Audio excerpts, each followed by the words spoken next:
Evan, Hi. hey. How you doing?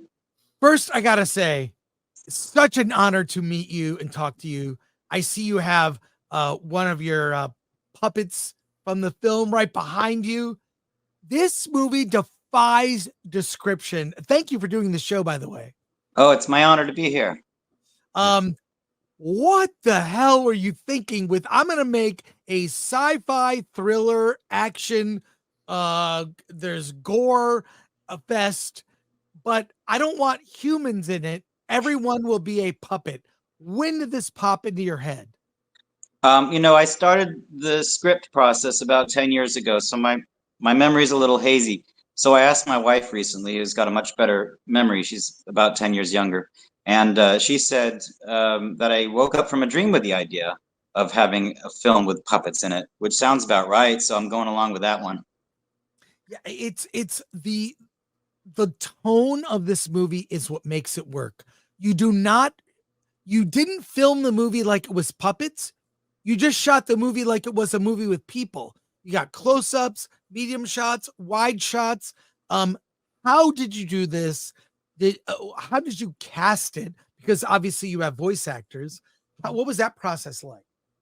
Well, when you're making a puppet movie, as I'm sure many filmmakers know, you kind of have the luxury of getting your voice talent first if you want to do it that way, and then fabricating your puppets over time. So you kind of, and then you can kind of tweak the script a little bit once you've cast your characters. So basically, when it gets back to film it like a real film without acknowledging their puppets, that's kind of the question I had from my wife, who's the producer of the film. How should I do this? Should I keep in mind that these are puppets and kind of write the script around that fact? And she just said, no, just write the script as you normally would write a movie, and then we'll problem solve down the road, which was a good idea, but also laid a lot of traps for us because there was a huge amount of problem solving with every scene, stuff that was essentially almost impossible to film because there's no cookbook for this sort of thing. It's never been done before. So I did write it like a regular movie. I still embedded in the idea of it, the whole concept thematically that we're all puppets, so that it wasn't just a novelty. It actually made sense within the script and the world.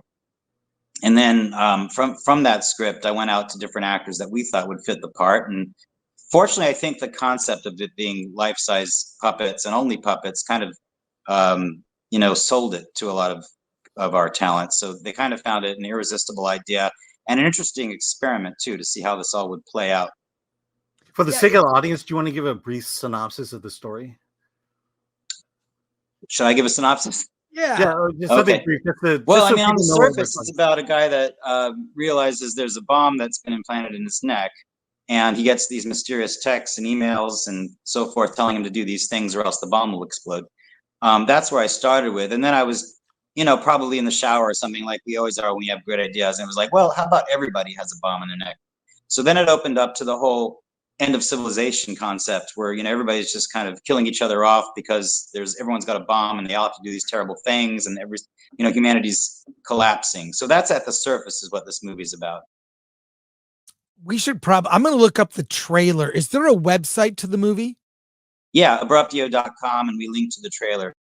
There was an original trailer, which I know you didn't think was that slick, and based on that, I created a new trailer, which I think is a little bit more in line with now modern trailers. So I just like trailers that don't ruin the movie. It's hard with this because you want to intrigue, you don't want to give spoilers, and it's a tough sell because you don't know what to expect with a puppet movie. Yeah, this is I found the website. We will put the link in the description to the show here so people can check it out. But loving this poster. Yeah. Everyone's a puppet. I love that. That is awesome. That is awesome. Now the movie was on like the festival circuit for some time, right? Yeah, it spent 2023. I can't remember exactly. I think it was something like 37 festivals. It was a legitimate festival. Darling, which surprised me because it's such a weird movie. And then it won about 21 awards in that time for the effects, for our cast. So it was like well received last year. Yeah, well, let's watch the trailer here. Oh wait, let's watch the trailer and we'll continue. Put it on the screen. Yeah. Oh, wait, is it? Did I No, do it's, it? Wait, select yes, select I the saw tab the that the trailer is on. with the correct. Yeah, it's all good. I know what I'm doing. I've done a show before. Let's go to the trailer here. So hang on. Yeah. I've done some terrible things.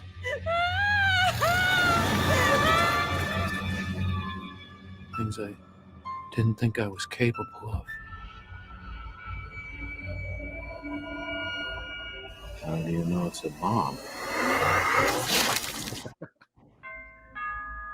Les Hackle, will you come with me? You're here to provide your confession. I haven't done anything. Have you ever felt that, Lester? An emptiness that you can't fill?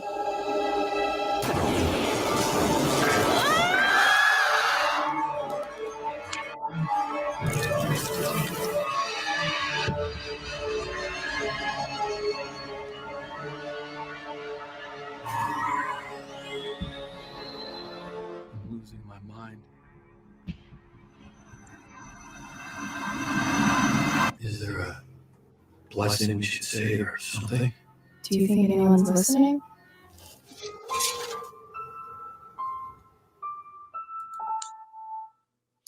Wow. Okay. That I saw was. this yesterday. Hope I you saw don't it get into. yesterday, and it's chilling. This movie is chilling. I hope we don't get into trouble for that. But hey, so how did people react? You're like, I mean, look, you've been working on this movie for 10 years. It's an idea in your head to bring it to life. What were the initial responses at screenings?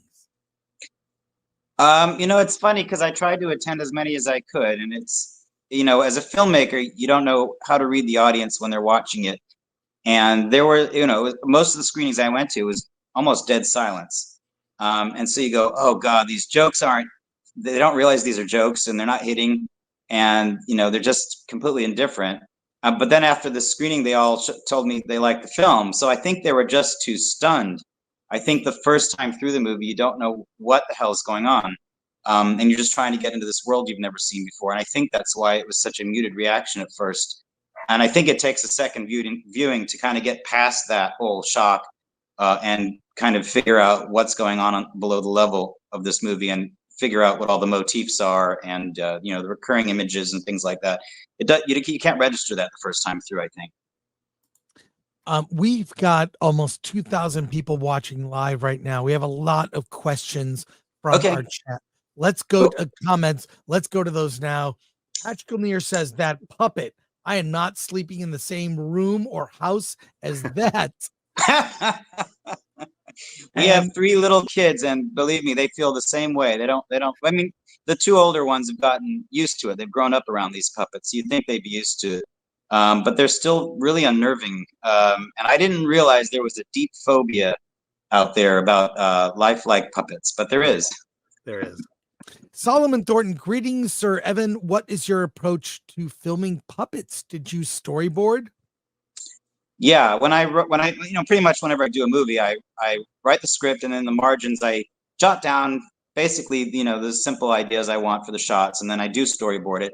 The thing is with puppets in particular, because there's not a lot of improvisation on set with puppets, but also when you're taking years and years to make a movie, you can't really alter the plan. You have to get it in your head, set it, you know what the movie looks like, and then just, from the voice acting all the way to the editing, you have to have that idea in your head and keep coming back to it and make sure that, otherwise the whole thing will fall apart. It won't make any sense by the end of the day.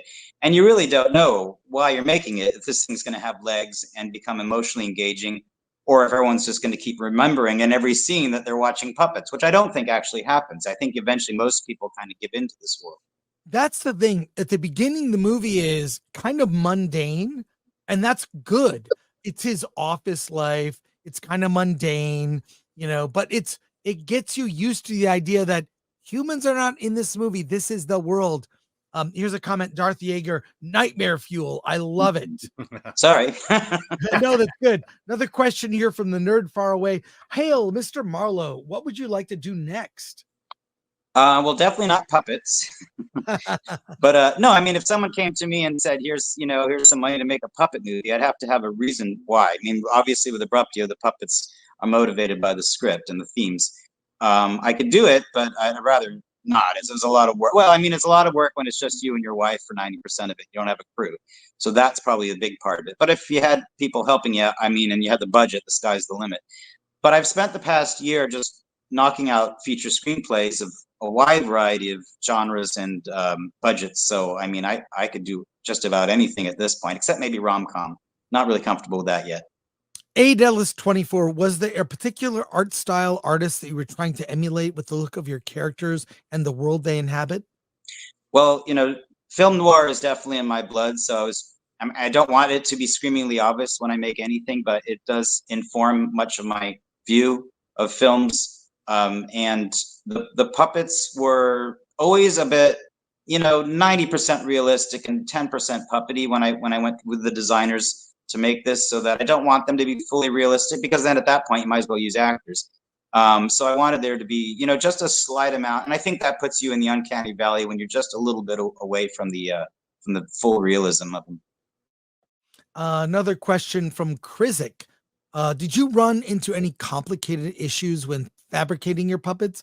Armature breaking, sculpts not photographing correctly? If so, any tips to avoid issues? What issues did you have with the puppets? Tips for future. Wait, here we go. No. Oh.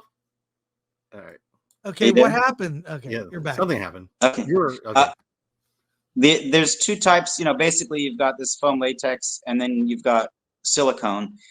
Silicone, we did one character, I think, and it's fragile. It looks great, but it's fragile. It tears easily. It's heavy. So we went with this material for most of it. It's more durable, but even then, if we're in extreme heats like we were, and some of these sets were 100 degrees or more exteriors, and these things don't stand up to the sunlight like human beings do. I mean, they have their advantages. Obviously, they don't age over 10 years, but the downside is sometimes they do need repair. So you just want to film all those characters quickly and then retire them and kind of move on to the next set of characters if you can. Question here for a super chat from Red Pill Rants for 499. This looks really cool and imaginative. Now the real question is, what's easier to work with, children, dogs, or puppets? Because the actors, some people refer to actors as meat puppets. So I don't know if you've heard that. Yeah. I love working with real actors because they're contributing in a way the puppets just don't contribute. Obviously, you have a puppeteer, and much of this is brought to life by the puppeteer, and we couldn't have done it without a very skilled puppeteer. But it's not the same as having, actors that can, digest the script and give you ideas. It's obviously puppets are rung down from that. I've worked with kids. I have kids. They're, unpredictable, and I do like predictability. So that might be a downside. And dogs I love. I'll always work with dogs. Adelis24 says, what does a typical shooting day look with working with puppets? Were you able to get through your entire shot list most days, or were there still random delays that plague regular set? Yeah, the thing is, and it's not even so much it's puppets, it's the budget. You basically have 1 day to shoot 3 days or 2 days worth of stuff. You just have to do it because you only have the money to rent a set for 1 day. So I think it's more budgetary, and I definitely come from the Roger Corman school, where you just got to knock it out. Yeah, well, you want it to look good, you want to get all the shots you need, but you just need to knock it out. So you have to be extremely organized, sort of like a little army going in. You have to know exactly what you want. You have to prioritize shots. You have to organize them to make your life go smoothly during the day, because you really don't have a cast, you don't have a crew, you don't have all the fancy things. So as long as you're really anal retentive, setting it up in advance, and you've got a complete vision in advance, and you've storyboarded thoroughly, regardless whether it's humans or puppets, it's really makes life easier. That said, with puppets, the way I did it, you had to lip sync. The puppeteer had to keep doing the line over and over and over until he lip synced it correctly, looked good, got all the movements we wanted. You don't typically, gets the eye line correct. You don't have to do that. You don't have to worry about that so much. Actors have to hit their mark, but you don't have to worry about them lip syncing most of the time. So that added a little wrinkle in it. But on the other side, we didn't do any audio on set, so there was no sound quality to worry about. That was all done pre and post. So that took off a lot of the time that normally been used to getting clean sound. And the puppets are always on time to set. Always on time. As long as we're on time, they're on time. Great. And All Twisted Up says, where and when can we see this? It's comes out today, which is Friday, in theaters. It's got a limited run. If you go to abruptio.com or our Facebook is Abruptio Film, I will update our theatrical. It'll be available on DVD and Blu-ray, I think December 10th. If you go to Amazon, you can find it there. And then the VOD, the streaming stuff's going to be hopefully announced fairly soon. And then from James Woolard, we have an international audience who's a member. Thank you. Any chance of a UK cinema release? We're hoping. I mean, at least half of our cast and crew is British. I mean, a lot of them couldn't come to the premiere because they live in England. So we've got strong, my wife is British, so we've got strong ties to the UK. I'm really hoping we'll have it. It did play at Grimfest and I think some other British and European festivals last year.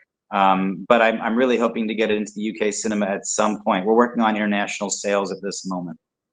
Great. Well, I got to tell you, Evan, a pleasure and honor to speak with you. I think I emailed you like after I saw it over a year ago. Yeah. And I said, oh my God, please keep me informed about this movie when it comes out. I want to talk to you. Thank you for talking to us on the Film Threat Livecast. I do have to let you know, I don't know if you're aware of this. We do an annual award show every year called Award This. It is an award show that gives honor to indie movies, smaller indie films that don't get love from the Oscars. And your movie is eligible for this year because it was reviewed on Film Threat and it's in commercial release.